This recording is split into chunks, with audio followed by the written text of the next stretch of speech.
Hello, good morning students. कैसे हैं आप सभी? आई होप सभी अच्छे से होंगे। स्टूडेंट्स, आज हम पढ़ेंगे क्लास 8 की साइंस बुक का 14 चैप्टर। का नेम है प्रदूषण एक समस्या। प्रदूषण एक समस्या। चलिए स्टार्ट करते हैं। आज का युग यहाँ वैज्ञानिक प्रगति का युग है और वही समस्याओं का भी युग है।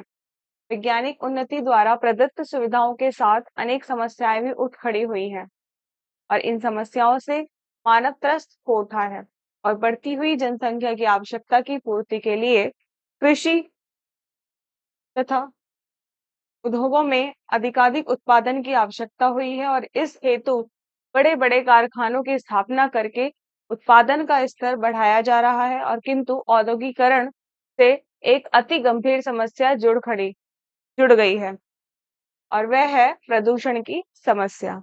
वह है प्रदूषण की समस्या। चलिए स्टार्ट करते हैं। प्रदूषण की समस्या क्या होती है स्टूडेंट्स? पर्यावरण के प्रदूषण पर्यावरण में हमारे जो एनवायरनमेंट है उसमें होने वाली जो पोल्यूशन है, मतलब प्रदूषण है, जैसे कि धुआं निकलना, फैक्ट्रियों से धुआं निकलना और और फिर कचरा वगैरह जो निकलता है उनका वो सीधा जाता है नदियों में जाता है, तो ये सभी क्या है का ध्वनि प्रदूषण होता है। इतने सारे सारे वाहन हैं। इतनी सुविधा तो हमारे लिए हो गई है विज्ञान से, लेकिन कुछ इसके पीछे ड्रॉबैक्स भी होते हैं। उसी की वजह से प्रदूषण उत्पन्न होता है। चलिए अब एक एक करके सभी पहलुओं को समझते हैं। चलिए स्टार्ट करते हैं। पर्यावरण के प्रदूषक वे पदार्थ जिनके कारण प्रदूषण होता है उन्हें प्रदूषक कहते हैं और प्रदूषक के पदार्थ या तत्व हो सकते हैं। वे पदार्थ हो सकते हैं जो वातावरण में फैलकर मानव जीवन या जीव क्रम पर विशेष प्रभाव डालते हैं। अजैविक प्रदूषक ये अधिकतर कार्बनिक यौगिक, धात्विक ऑक्साइड, पारा, सीसा, आर्सेनिक, प्लास्टिक, कीटनाशी और डीडीटी, रोगनाशी आदि होते हैं और ये वातावरण में निरंतर समाहित हो रहे हैं तथा जैविक रूप से विकसित हो रहे हैं और ये आहार श्रृंखला में प्रवेश करके जीवों को हानि पहुंचा सकते हैं। उदाहरण डीडीटी जलचर जीवों द्वारा अवशोषित होकर मछलियों के शरीर में फैल रही है, जो मछली खाने वाली पक्षियों में भी फैल रही है और डीडीटी के कारण बहुत से स्वास्थ्य संकट पैदा होते हैं और पक्षियों में यह अंडे के कवच के निर्माण को रोकती है और परिणामतः अंडे से देने से पहले ही टूट जाते हैं। जैविक प्रदूषक कैसा होता है? ये ऐसे प्रदूषक होते हैं जो प्राकृतिक या कृत्रिम तंत्रों द्वारा तेजी से अपघटित हो जाते हैं और अपघटन सूक्ष्म जीवों की क्रियाओं द्वारा होता है। गंभीर समस्याएं केवल तब आती हैं जब मंद अपघटन और अधिक निक्षेप संचय शुरू होने लगते हैं। घरेलू निकास, जैविक अपशिष्ट पदार्थ, कागज, कपड़ा, लकड़ी और कृषि अवशेष जैविक प्रदूषक के उदाहरण हैं। प्रदूषण के प्रकार कैसे होते हैं? प्रदूषण 4 प्रकार का होता है: वायु प्रदूषण, जल प्रदूषण, मृदा प्रदूषण और ध्वनि प्रदूषण। हम वायु प्रदूषण के बारे में पढ़ेंगे। वायु सामान्यतः जीवाश्म ईंधन जैसे कि पेट्रोल, तेल, कोयला आदि के दहन के कारण प्रदूषित होती है और स्वच्छ तथा प्रदूषण रहित वायु समस्त समुदाय के लिए अनिवार्य है। प्रदूषित वायु जीवन के लिए घातक होती है। मानव द्वारा होने वाली क्रियाओं से उत्पन्न वायु प्रदूषण निम्नलिखित हैं। विशाल उद्योग वायु प्रदूषण के मुख्य कारक हैं। औद्योगिक क्रांति बड़ी मात्रा में कोयले पर आधारित है। कोयला जलकर मिलों और फैक्ट्रियों में काम के लिए ऊर्जा प्रदान करता है। भट्टियों से बिना संसाधित किए निकलने वाला धुआं वातावरण में छोड़ दिया जाता है और इसके परिणाम स्वरूप संसार के औद्योगिक शहर कालिक से काले हो गए हैं और तब उद्योगों में कोयला जलता है। जब उद्योगों से कोयला जलता है तो इससे धुआं उत्पन्न होता है और जिसमें अनजले कार्बन के छोटे कण होते हैं और जो काली धूल बनकर मकानों के ऊपर जम जाते हैं और जलते कोयले से सल्फर डाइऑक्साइड भी उत्पन्न होती है और इस सल्फर डाइऑक्साइड के कारण ही अम्ल वृष्टि होती है और वायु में नमी के कारण सल्फर डाइऑक्साइड सल्फ्यूरिक अम्ल में ऑक्सीकृत हो जाती है। सल्फर डाइऑक्साइड से इमारतों का क्षरण होता है। इसका पौधों पर कुप्रभाव पड़ता है जिसके कारण पत्तियों के आंतरिक ऊतक नष्ट होते हैं एवं प्रकाश संश्लेषण क्रिया में बाधा पहुंचती है। किसी विशेष मौसम में यह गैस कोहरा एवं धुआं के साथ मिलकर धूम कोहरा बनाती है, और धूम कोहरा वयोवृद्ध व्यक्तियों को रोगग्रस्त बना देते हैं। रोगग्रस्त बना देता है किसे? वयोवृद्ध व्यक्तियों को। और मोटर वाहन, आजकल मोटर वाहन वातावरण के गंभीर प्रदूषक बन चुके हैं। कार में प्रयोग होने वाले पेट्रोल से अनेक रसायन उत्पन्न होते हैं जो कि बहुत खतरनाक है।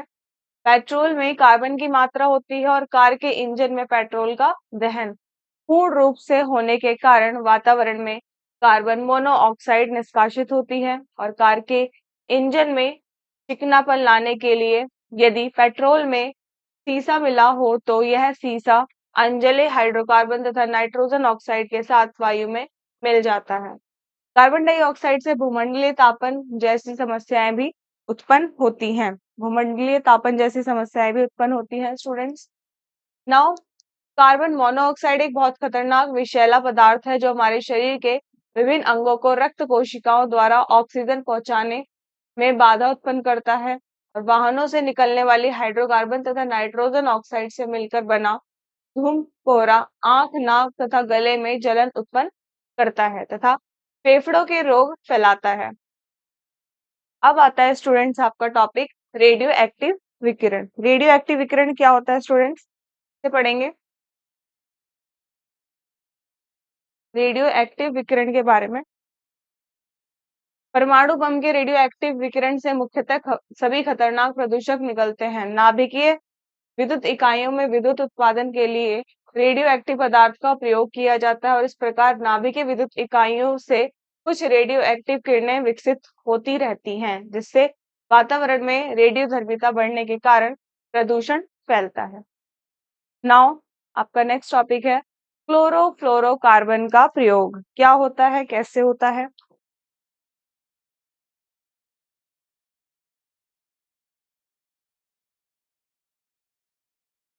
क्लोरोफ्लोरोकार्बन का प्रयोग देखेंगे स्टूडेंट्स। क्लोरोफ्लोरोकार्बन रासायनिक यौगिक है जिनका प्रयोग रेफ्रिजरेटर, अग्निशमन एवं एरोसॉल से के छिड़काव में होता है। एरोसॉल के छिड़काव में इसका प्रयोग किया जाता है। ओके, एरोसॉल के छिड़काव में इसका प्रयोग कर सकते हैं।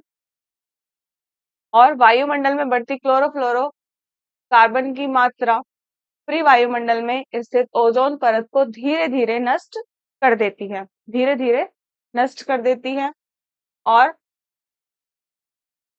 संक्षारकात्मक ओजोन परत के टूटने के कारण पृथ्वी के समीप वायु में हानिकारक पराबैंगनी किरणें प्रवेश कर सकती हैं, जो कि विनाशकारी हैं।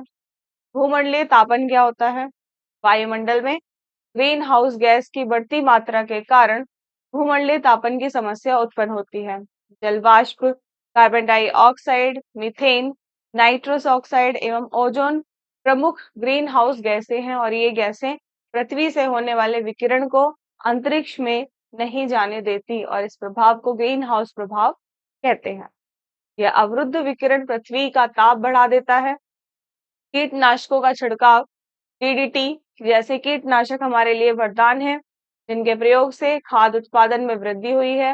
लेकिन फसलों पर डीडीटी का छिड़काव करते समय यह वायु में मिलकर खतरनाक रूप से वायु को प्रदूषित करती है। और यह प्रदूषित वायु मनुष्यों, विशेषकर किसानों द्वारा सांस लेते समय शरीर में प्रवेश करती है। मानव शरीर में डीडीटी एक बार प्रवेश करने के बाद इसे शरीर से उत्सर्जित करने की कोई प्रक्रिया नहीं है। कीटनाशकों का प्रभाव मनुष्य एवं जंतुओं के लिए प्राणघातक हो सकता है। कीटनाशकों का प्रभाव मनुष्य एवं जंतुओं के लिए किसका काम करता है? प्राणघातक हो सकता है। और अन्य क्रियाएं हैं इसकी, कुछ मानव क्रियाएं जैसे कि ताप विद्युत इकाइयां और वनों की कटाई, खनन एवं धूम्रपान भी वायु प्रदूषण को बढ़ाते हैं। और वाहन प्रदूषण से मानव शरीर पर पड़ने वाले कुप्रभावों में कुछ निम्नलिखित है, जैसे कि चक्कर आना, सर दर्द, ये वायु प्रदूषण के कारण ही होता है सब कुछ। आंखों में जलन, खांसी, गला सूखना, छाती में दर्द, फेफड़ों के रोग, प्रत्युर्जता, ये सभी। ये कुछ बचाव के भी उपाय हैं स्टूडेंट्स। के बचाव के उपाय देखेंगे सभी।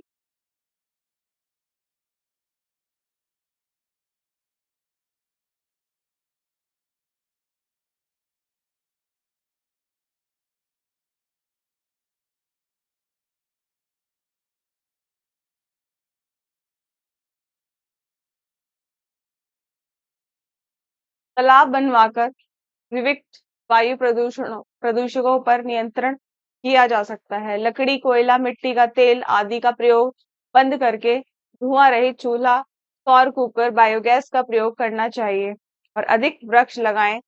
वन वायु को शुद्ध करते हैं और जैविक पदार्थों का प्रयोग करें, जैसे फैक्ट्रियों में फिल्टर लगी ऊंची चिमनियां प्रयोग की जाएं ताकि उनसे निकलने वाला धुआं वातावरण में काफी ऊपर से निष्कासित हो। और जल की महत्ता के बारे में अगर पढ़ें तो पृथ्वी पर जल एक सामान्य पदार्थ है और यह वर्षा के रूप में गिरकर नदियां, झीलें एवं समुद्र बनाता है और यह स्वादहीन द्रव हाइड्रोजन का वायु अथवा ऑक्सीजन में दहन करने पर बनता है और जल का रासायनिक सूत्र होता है H2O। महत्ता क्या है?